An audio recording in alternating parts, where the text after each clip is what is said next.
moo tax ñoom ñëpp seen jabar yi crise cardiaque moo leen di rey ñoom ñëpp tout le monde parce que si petit zizi yi lu ñuy yàq ci dëkk bi moo bëri ñu ngi yàq ci xaalis bi ñu ngi nangu ci terrain bi ñiy gang boo xamante ne la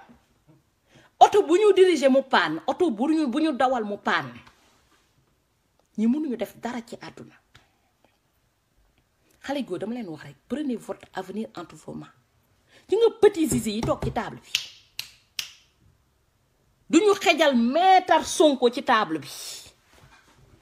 Diomaye moom n'en parlons même pas dañ naan non ñii dañuy yàqal ñoom pour ñoom ay panandité lañu ñoom pour ñoom ay panandité et jusque présent ay panandité lañu woon parce que ñu ngi pikit ci xale yi di jël ci xaalisu dëkk bi di def lu nekk bu ñu paree dem àndax dem toog ci côté sëriñ bi xam nga panandité mooy fu mu toog kenn du jëli li muy def bu ñu demee yàq ni ndeysaan ñu dañuy def unité catholique musulman bu ñu kii dem seeti ay waay ñu ne ay waay ñu baaxee de temps en temps ñu mayee ci daara yi ñu ne ay waay moom mu ngi xalaat daara yi xalaatul daara yi benn yoon ils sont en train de vous leurrer de vous endormir ils font l'amour avec vos couilles lépp lu ñu def seen xaalis la c'est pour vous dire que ne même KFC bi ngeen wax nii mais vous êtes actionnaire là-dedans li ma gis nii même KFC vous êtes actionnaire là-dedans ça vous appartient Sedima bi ça vous appartient TFM ça vous appartient c'est des entreprises publiques parce que argent au contribuable moo ko constitué mais comme le peuple dort ils vous font comprendre oui ñun ñoo moom entreprise bi man di milliardaire la man di millionnaire la man di lii Youssou Ndour Bercy bi muy dem c'est pour blanchir l'argent sale moom wër na ko ne Bercy mënu faa indil xaalis ndax bu jógee Sénégal di ñëw avion ba muy feesal ña muy indaaleel te Bercy bi du ko feesal day jënd nombre de place bu jaayee bu fekkee ne yooyu jeex na mu jëndaat yeneen ñoom xam nañ ne Bercy mënu leen jox milliard c'est pour blanchir votre argent même comme le peuple dort tubaab bi moo leen ko gën a xam parce que tubaab bi danaan mais l'Africain là il est con hein il vient faire Bercy il perd mais chaque année il revient ñun ci kanamu tubaab bi ñun dañu con parce que pour ñoom mënuñu comprendre Youssou Ndour saa bu ñëwee def Bercy daanu mais day dellu si waat et nous on ne voit rien ñun africain ñun sénégalais on ne voit rien boo waxee ñu ne Youssou Ndour milliardaire la millionnaire la moom mu ngi embauché ay nit mooy koo xamante ne da leen di sàcc ay milliards gëmloo leen ne je suis ministre conseiller mais j'ai pas de salaire mais qui peut vérifier que Youssou Ndour n'a pas de salaire kan moo leen mën a vérifier ne Youssou Ndour amul salaire ministre conseiller Youssou Ndour da leen mës a defal concert gratuit Youssou Ndour école primaire sax bu fa demee wéy dañ koy fay mosul riiti Sénégal gratuit et vous pensez que il va Daouda Mali nuyu bu baax a baax il va être ministre conseiller gratuit comme ça parce qu'il aime le Sénégal oui j'aime bien le Sénégal je défends bien le Sénégal def nañ ko ba table boobu noonu table club des investisseurs noonu pas table Koobay man danaa la ko indiwaat table Koobay benn dërëm drapeau bu ndaw lañ fa teg xam nga en temps normal table bu mel nii ni mu rëyee waroon na am plusieurs drapeaux mais xool leen table bi ji nga benn drapeau bu ndaw benn rikiki drapeau pour wane ne ñoom ay sénégalais ñu benn rikiki benn drapeau bu ndaw lañ ñëw teg ci table bi comme ça ñu mën a selfie ñu envoyé photo tubaab bi ñu wane ne Sénégal la ñuy représenté léegi nax nañ tubaab bi nax nañ ñu naan ay waaye ndeysaan Youssou Ndour li mu def Sénégal maam seen sax defu ko mais Youssou Ndour li mu sàcc Sénégal mais maam seen sax 0,0 franc bi sax maam seen sàcc Sénégal ñu ne la Sedima li mu def Sénégal nekk ci Sedima jàpp nañ ko ca jaay drogue ba mais li mu yàq Sénégal moo ëpp li mu defar avec ça je comprends mieux pourquoi les enfants veulent vendre de la drogue maintenant parce parce que ñi nandité gis na ni ñi jaay drogue kenn jàpp leen ñoom ñoo tekk ci dëkk bi ñu doon ay kilifa bu ñu demee fu ñu munti dem ñoom la ñuy accueillir avec bras long yow nga toog fi gëm yàlla di topp sa sijaada bi di jaay ñetti carotte di jaay supome yow boo demee ñu ne la toogal fële yow da nga pauvre yow ci suuf ngay toog yow kenn du la faale yow balaa ñi lay recevoir dañuy recevoir ñëpp. Mais l'enfant s'il a envie d'être reçu qu'est-ce qu'il fait? Il va faire comme eux dem jaay ji drogue comme ñoom dem defi ji blanchiment d'argent jàpp nañ fi Bougazelli ils l'ont libéré mais xale bu tollu fële gis ne dañu jàpp Bougazelli ñu libéré ka ci blanchiment d'argent ñu gis Karim Xrum Xax deful dara ñu jël ko ne ko ràpp tëj ko ci kaso bi kenn libéré wu ko mais on lui a montré que dans ce pays-là si tu veux être libre vends de la drogue si tu veux être libre blanchis de l'argent fais de l'argent sale defal des faux billets. C'est ça l'image du Sénégal en fait ñi ñoo nekk devant club bii nii ñoo nekk devant ñoo nekk ci kanam ñoo nekk ñun suñu chef ñun club bii tey bu ñu tase woon te ànd ci mbedd bi même bu ma àndoon ak ñoom église ils seront reçus avant moi avant vous tous club bii tey club bu woyu yi nii boo leen demoon hôpital tey balaa ñu leen di faj yéen goru yàlla yi ñii la ñuy njëkk a faj boo leen demoon di wuti ji extrait de naissance ngeen juutanteex Youssou Ndour wala ngeen juutanteex Sedima ak li ma leen wax yépp yéen ngeen nekk un citoyen digne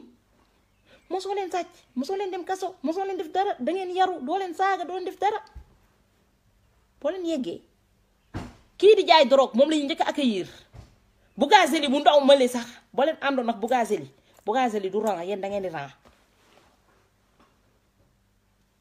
Ça c'est l'image typique d'une société boo xamante ne du mos a développé société pour mu développer ñi nekk ci kanam dañu war a am éthique am morale ñi war a nekk ci kanam ñoo war a tirer le peuple vers le haut ñi nekk ci kanam dañu war a nekk des exemplaires xam nga ñu ngi xas tubaab bi bu ko wëree ne sàcc nga du la fal xanaa bu gisulee ne sàcc nga xanaa bu gisulee ne jaaykatu drogue nga. Un club comme ça, on dit un club des investisseurs sénégalais. Un club des investisseurs sénégalais. Un grand club des investisseurs sénégalais. Nous ne sommes pas def image bi sénégalais. Si nous avons un club d'investisseurs, ils sont venus, leur réunion, ils l'ont fait en France. Fii la ñu fait cette réunion. Juste nous on change le système. Mais on change le système alors que ces investisseurs privés-là, ils vont faire leur réunion en France. Wax leen ma ban système ngeen bëgg a changer vous me le dites seen système bi ngeen bëgg a changer man je veux savoir quel système vous voulez changer parce que système bi ngeen bëgg a changer man ça me dépasse tey dama xëy ci seen dossier matin midi soir xam nga neewoon naa leen ne Sedima c'est un SA société anonyme allez voir qui sont les actionnaires tey dinaa leen indil preuve c'est marqué là. Parce que looy wax lu ne dañ la naan non li muy wax du dëgg c'est un SA au capital de 2 milliards gis ngeen ko 2 milliards la ñu am capital donc je sais pas 2 milliards en quelle année mais c'est un SA société anonyme donc au minimum il y a 7 actionnaires mais qui sont ces actionnaires point d'interrogation ku nekk mën na nekk actionnaire Sedima tey terrain yi ñu joxe nii amana Macky Sall daf ko joxe mu nekk part d'action ne leen kaay leen jël leen gratuitement mu représenter sama action qui c'est personne on a le droit de réfléchir parce que terrain yi Sénégal moo ko moom terrain bu ñu ne bàyyi la ça veut dire que l'État peut le prendre à tout moment mais l'État représente qui l'État représente le peuple tey lii yépp dafay am à ma grande surprise man li ma gën a jaaxal rek ci club bu Kooba yi parce que club bu Kooba yi il faut que ngeen di xool bu baax a baax nu ñuy def parce que ils comprennent le système gis nga club bu Kooba yi fii nii là vous allez voir di nga Babacar de lui bi muy répondre fii dafa ne day waxtaan ak doom ji ndax doom ji moo nekk PDG dafa glisser ndànk doom ji ci wax bii nii ji nga boo leen liiree phrase bi ku am temps rek ne ko lire Babacar Ngom de lui-même répond qu'il n'est plus DG de la Sedima, mais qu'il va discuter avec l'actuel responsable, sa fille. Mais jusqu'à présent, il parle de sa fille, mais il ne parle pas des actionnaires. Tay, bu ñu nee Sedima ñu ne Babacar Ngom bu ñu nee Sedima ñu ne Babacar Ngom man damay jël rek exemple benn chef d'entreprise bu ma xam fii dafa am xaalis bi muy waaj jël retraite dafa jaay entreprise bi beneen tubaab boobu garder ay doomam garder ko moom pour mën a garder clientèle yi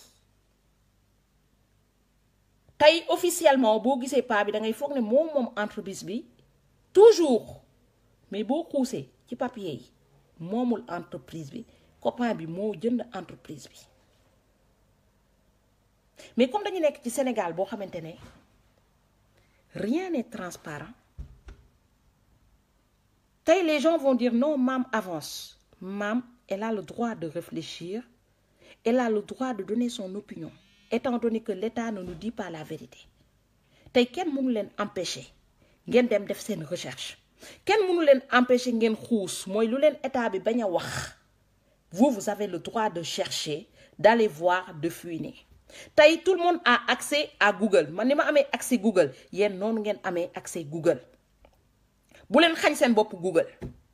boo leen bëggee xam Sénégal dem leen Google pas boo leen gis mu ne leen milliardaire laa dem leen Google bu Google Youssou Ndour tey jii boo demee ci 25 milliardaires u Sénégal Youssou Ndour new fa ngay dem di xuus nga xool ban opinion l'opinion internationale ban avis l'opinion internationale jox ci suñu milliardaire et vous allez être surpris dañ lay wax suñu milliardaires yi mënuñu wax naka la ñu amee xaalis ñoom du point de vue international xam nañu une bonne partie des gens qui se disent milliardaires ils blanchissent leur argent parce que du point de vue international boo demee déclarer ne tu es milliardaire t'as gagné tant d'argent yow da nga war a wax naka nga def ba gagné ka tey bu dee Auchan li muy déclaré yëpp danaan lii bii dëkk laa jaayee lii laa gagné lii lañ def chiffre d'affaires tey boo leen demee internet di ngeen xool li Auchan déclaré du point de vue international di ngeen xam ne lii la am chiffre lii la fay impôt lii la def lii fii la siège social am nekk tey vous n'êtes même pas sûr si ces faux milliardaires là mun nañu wax ne ni ñoom seen siège social Sénégal la nekk fekk ñu ngi ko yóbbu ci paradis fiscaux yi moo tax keesu état yi amul dara par contre kër yu ñu am ci dëkku tubaab yi dañuy fay foofu impôt seen maison secondaire yi dañuy am impôt gis nga paa yi nii petit zizi yi toog ci table bii petit zizi yi ñoom bu ñu amee seen maîtresse petit zizi yi parce que dañu am ay maîtresse dañu waxante dëgg parce que là on parle entre des grandes personnes fii amul mineur ci page bi amul mineur dañu am ay maîtresse suñu bëggee piquer seen maîtresse yi dañuy jëlal seen maîtresse yi avion ils vont venir faire l'amour avec nos couilles ci ay hôtel ci seeni maison secondaire ci seeni résidence secondaire bu fekkente ne pute bi dafa bëgg ñu yóbbu ci ils vont l'amener dans un yacht avec notre argent parce que le peuple dort vous dormez debout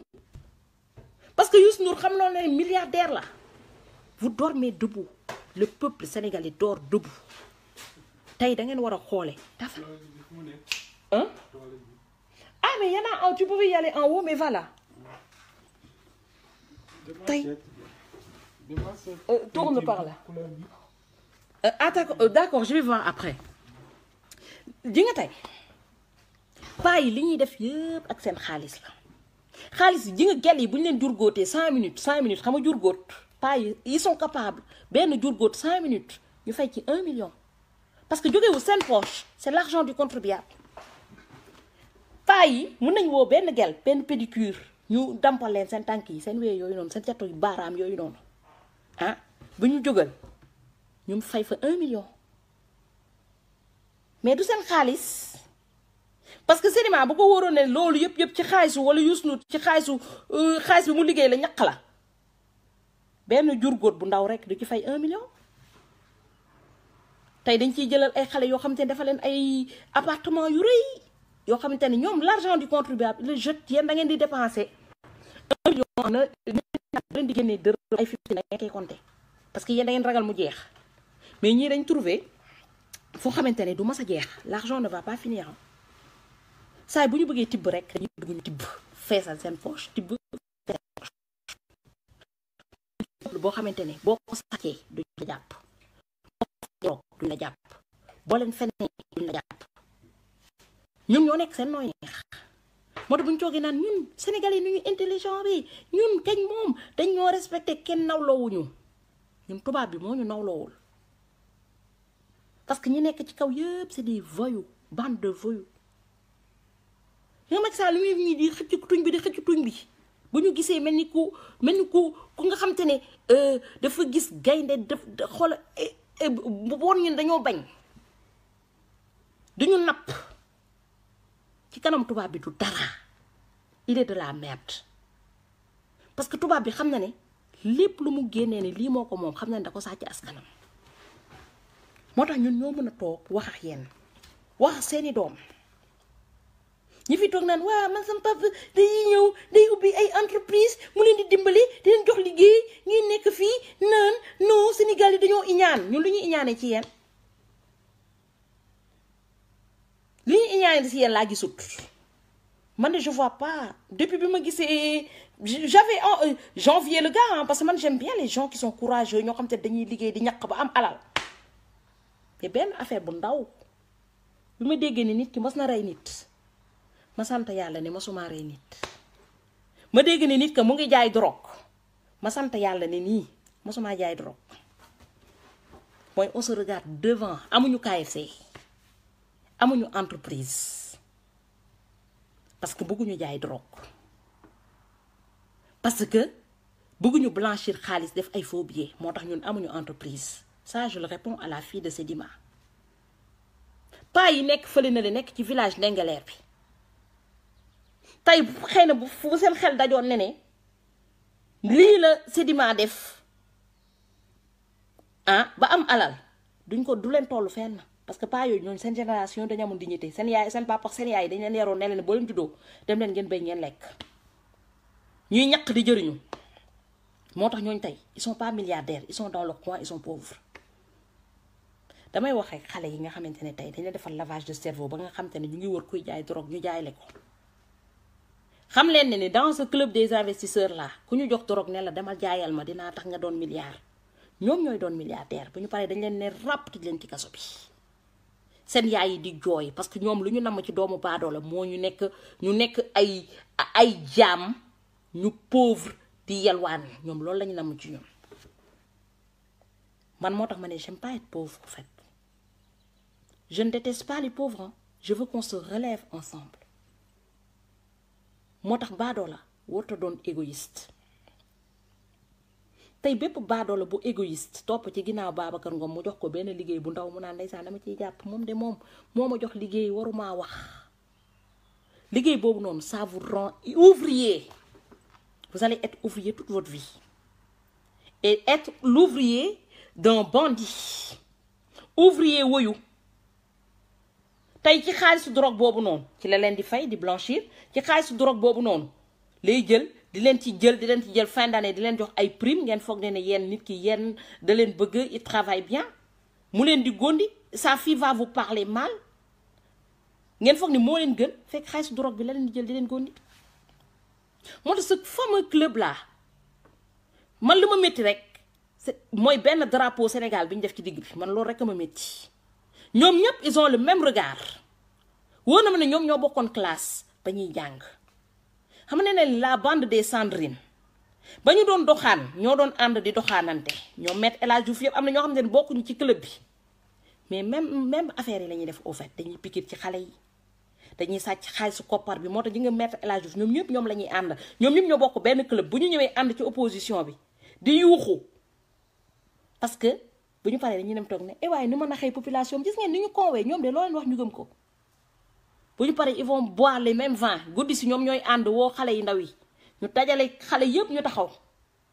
léegi ku ci nekk tànn sa ku la neex nga pikiir que petit zizi yooyu noonu toog ci table bi bu ñuy naan vin parce que petit zizi une bonne partie dañuy naan vin ñoom ñooy àndandoo di toog di naan vin bu leen foog ne bu ñu fa toogee coca la ñuy naan là ils vont mettre une petite bouteille loolu noonu pour gëmloo waa Sénégal ne ay ñun di ñun ay kilifa lañu ay bouteille ndox la ñuy naan dañuy naan vin petit zizi yi dañuy naan vin dañuy piquer ci xale yi dañuy piquer ci jeeg yi ñenn ñi sax dañuy piquer ci góor yi bokk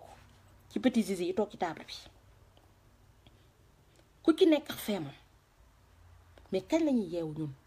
est-ce que on va continuer à laisser ces bandes de racailles parce que je les appelle des racailles nous diriger maa ngi xaar nag yenn fans ñi nga xam te ne dañoo accro aux conneries de Youssou Ndour wala ñi nga xam te ne Youssou Ndour moo leen jox dépense ñu may woo commencé naan lii